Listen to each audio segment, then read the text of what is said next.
Children in Africa say they want to be included in the decision-making of national issues. They also say they want to have better lives. The children made the appeals as they took turns to describe the kind of African child they wish to be or see in the next decade. This is in commemoration of the World Children's Day today. The day is celebrated to promote mutual exchange and understanding among children, fight for their rights and help them fulfill their potential. What kind of Africa do we want to see for the African child? That's what we are all discussing here as a World Marks World Children Day. I have with me these brilliant, beautiful girls and boys who are going to help me understand what they really want to see when we talk about the African child. Ideally, they should have taken over the mic because the theme for today is Kids Take Over. But for this purpose, I have it now. So tell me, Beverly, when we talk about the African child, what do you want to see? As a student and as a child of Africa, I want to see an Africa with so much more participation from the children, because they shut the children down as if they don't know anything about what's going on.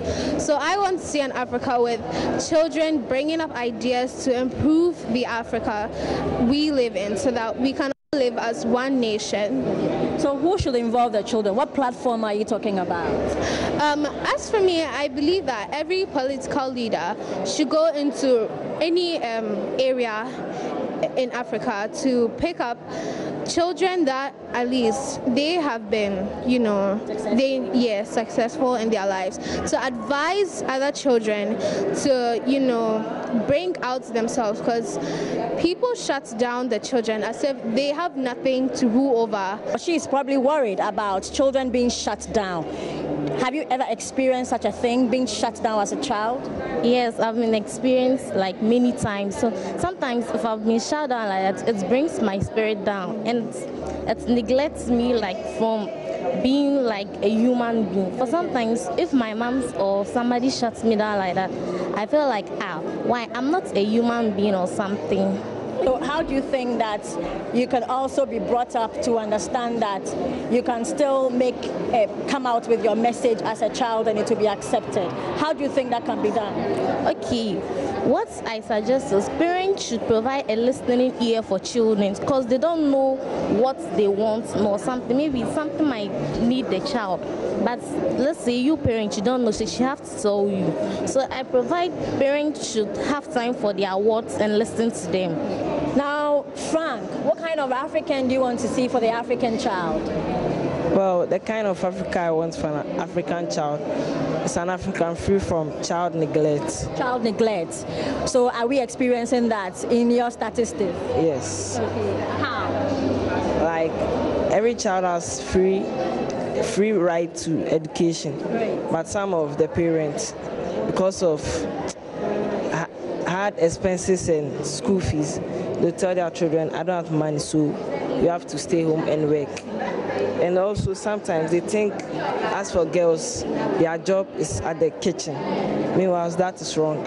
Every child needs right to education. So to conclude, before you get to your youthful stage where you leave the child scene, what would we see Beverly do to lift up the status of the African child? As myself, I really love singing. So I would like to give out my voice to let children know that as a child you can actually bring yourself out to express your talent. What I'll do is I'll help them, I'll advise them, because everybody is unique. Because you have something hidden in you and you have to bring it out. Well, I'm going to educate some of the parents about teenage pregnancy and the others. Children do work magic, don't they? This is a thing that I've heard today that's made me smile all day. So certainly a good thing. And also, as we mourn our brother, we know that he left behind a 7-month-old child. And so we ought to make the world, or Africa or Ghana, a better place for some of these, for all of these children. I have in the studio with me Yulet, She's a UNICEF Communications Manager. You're welcome. Good afternoon, thank you. Good afternoon. And I also have here in the studio with me Victoria Quaino. Victoria Quaino is a child right advocate. She's with the Curious Minds. You're welcome. Thank you. How does it feel like to be a child today? Feels good. Actually, you talking on behalf of the voiceless, you having the voice to speak on their behalf. So it feels good, and calling on stakeholders too. So it feels good. Do you, for any reason, harbor fears about what the future holds for you and for other children? Yes, because looking at what I discussed today during the celebration, I talked about children who are neglected. And the celebration, the celebration she's talking about is the Africa Dialogues, is a program that was organized by UNICEF, and they had 10 children from across Africa speaking. She is one of them. Yes, so tell us now about the sort of fears that you harbor as a child. So these children are being neglected, and it was estimated in 2014 by state agencies that 1,580 children die as a result of child neglect and abuse, between 4 to 5 children. And we are looking at a world that children are the future. And I asked myself that we have a future to go, and our today is not better. So it means that our today has to be better for our future to be better as well.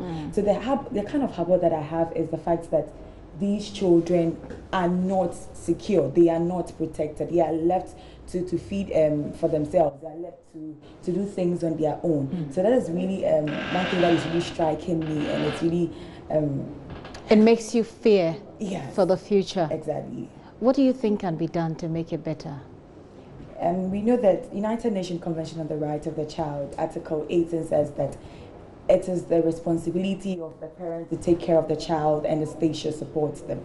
But here lies the case, some parents are not doing their responsibility. So it means that even if the government puts in its quota, it's not really going to help in these things. So I believe that parents should take up their roles. We know that Child and Family Welfare seeks to tell us that every child has a family.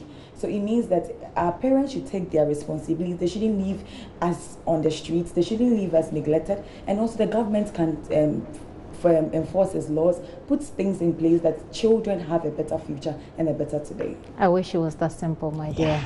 Let me bring you in, Yulet, and I'm sure that having been at UNICEF and having been in Ghana, you've seen your share of the sort of neglect, parental neglect, and the sort of poverty that makes it very difficult for people to take care of the children, even if they want to.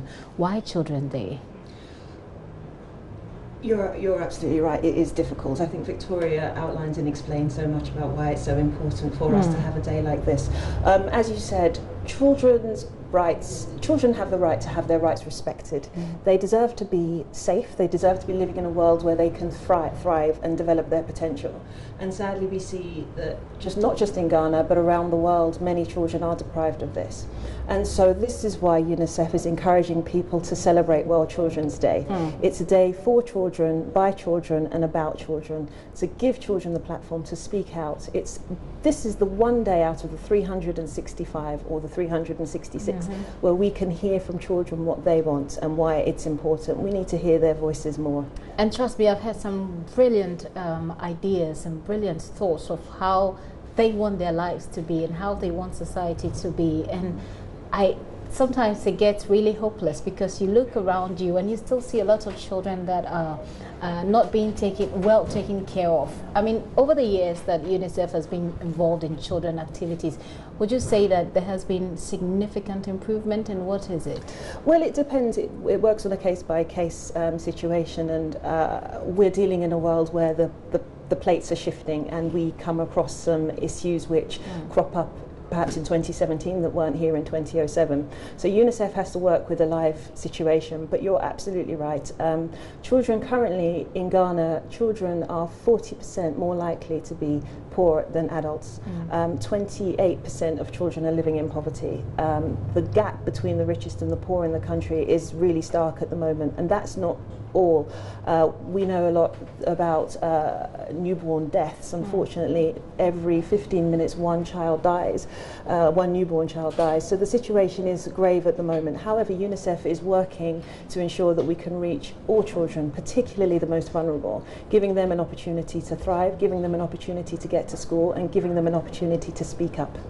All children, that sounds like a huge one there. It's a lot. How many have you reached? Do you have any statistics for that? It's difficult for us to give you specific statistics just because we work as well as with the children, we work with their families, and that can be in a range of ways. We can work with communities to encourage, for example, the stop of open defecation, so we can work to just make sure that the community in which children are living, in the environment in which children are living is clean and more healthy and more sanitary to prevent them from getting diseases. We work with schools and with districts to ensure that more children, particularly children with a disability, can ensure that they get to school. And we work with families and communities who are engaging in, who are particularly poor and who need an additional support to ensure that they get just some additional support, and that comes through the LEAP program. What's the level of your confidence that all of these interventions actually are benefiting, or that the children are benefiting from all of these interventions? You know, it's a step-by-step thing, and it's days like this that we need. It's days like this where across the world, 130 countries around the world, children are speaking up. We're having kids take over the world in situations, whether it be the media, as we saw this morning, or businesses, or politics, or sports today, where children have an opportunity to speak. It's days like this and moments where we can encourage we just change the narrative, or change the look of society some way, somehow, change what we're hearing. Exactly. And so as we hear more of what children want, and as UNICEF and partners continue to work to strive to enable a better future, a better Ghana for children, we're confident that sounds that good. Sounds good to me. Let me find out from you how all of this, you know, makes you feel. Does it make you feel any better about the fears that you have? Yes, because don't say yes because she's here. UNICEF organizing the children's takeover is just a step in the right direction, because we had the opportunity to voice out issues that children are facing, especially what I spoke about, neglect, because it has not received attention from successive government, from ourselves as stakeholders and all that. But we calling out for people to really know the issues that we children we face, I think is really a good thing, and I'm happy about it, because other stakeholders will take it on board and will work out for the betterment of us. Sometimes some people will say that people like you, who are, you know, being trained into advocacy, etc., you do have the voice and you do have the words sort of stringed up in your mind, so you go in and you speak it, but sometimes you don't really believe it in your heart. What convince me that you believe all of that, all of what you've said here about the future for you, the future for Ghanaian children, that you really, this is something that you really believe in your heart, and it's something that you're spreading across to your other friends? Yes, I believe that we can get there, and we are surely on our way getting there, because there is nothing that is really difficult if only we come together and work towards having a better future for children. So I believe that we are sure on the way getting there. We've not gotten there yet, but we are still on the way. What do you see yourself as in the next maybe 10 years? As a gender advocate, a strong gender advocate, advocating for children's rights. So basically that's where I see myself. But I also take more into law, reading law to help children. That's absolutely fantastic, and I'll encourage you to go on and on and on with it. I used to be one of the people who said that we're overflogging the issue of women empowerment, but after I saw 1 or 2 videos about girls who were so ignorant about the value that they have, I mean the value that they could place on themselves, I thought that there was a lot of work to be done. So Grace, more grace to your elbows and keep it going. Let me find out from you, do you think that, give Ghanaian children, if they were listening to you right now or watching you right now, the sense of hope that UNICEF seeks to project? Give them in your own words. Okay. Yeah. To every child in Ghana, I would say, don't give up on your dreams. Hold fast to what it is you want to do, and don't be dissuaded if anybody says to you, you can't do it, because if you believe it and if you are given the opportunity to, you can really get there. Keep holding on even when you think it's difficult. Okay, thank you very much, ladies, for coming, and I urge you to go on and believe it in your heart, okay? I think that that's a good way to get it to work, because it won't be an easy road, trust me. Okay, I've been here with Uwet. She's a UNICEF Communications Manager, and of course Victoria Queno. She is a child rights advocate. She's a curious mind, and she says she's a strong gender advocate. I really admire her. Thank you very much once again for coming.